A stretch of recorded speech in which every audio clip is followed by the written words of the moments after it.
The Hindu editorial dictation. 5 seconds. Commence. Exam fear. The CBSE Class 12 exam has been cancelled, but the centre must act to secure education. Several anxieties faced by students, parents, and schools have been calmed by the decision to cancel the Central Board of Secondary Education Class 12 examination following a review by the centre. Shaken by the carnage wrought by the second wave of the pandemic, the government had little choice but to act against possible fresh clusters of infection, although that will mean considerably limited opportunities for students. Hopes for predictability in 2021 after the traumatic experience of students all through last year have been dashed by the emergence of the double mutant variant of the coronavirus that has spread far and wide because of super spreader events.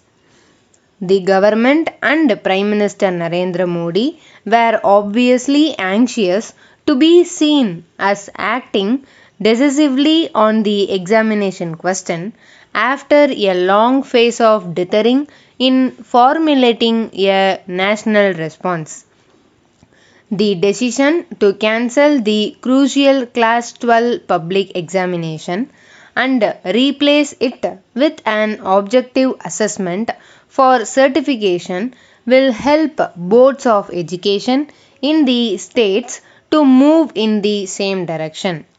Some pointers to an assessment scheme can be found in the CBSE's submission to the Supreme Court last year, when the pandemic prevented the completion of Class 12 examinations for students who could not take the examination, as in Delhi, the internal, practical, and project assessment was proposed as a proxy to arrive at results with an option to improve performance at a subsequent examination.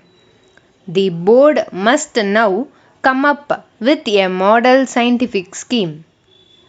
The decision to cancel the examination in 2021 may have resolved a prickly issue, but the question of national entrance examinations such as NEET and JEE need to be addressed. Importantly, the centre must recognize that major factors such as non availability of enough vaccine doses, absence of a systematic vaccine coverage plan, and poor understanding of where virus variants are spreading contributed to the second wave and may in fact cause a third. For instance, there is better comprehension in Britain of where the variant of concern initially isolated from India B.1.617.2 is spreading in that country because it has a robust genome sequencing program. Such sharp insight, together with the availability of free and widespread testing, is crucial to stop waves of infections that threaten to hobble the country. The plight of students, which is engaging governments, has to become a top priority. Singapore has just approved mRNA vaccine coverage for children 12 years and older, just as the US regulator FDA has for 12 to 15-year-olds. Britain has thought of 100 extra tuition hours for schools from 2022. There cannot be an interminable wait for vaccines to trickle down to all. The center must take responsibility to provide them to everyone, including students.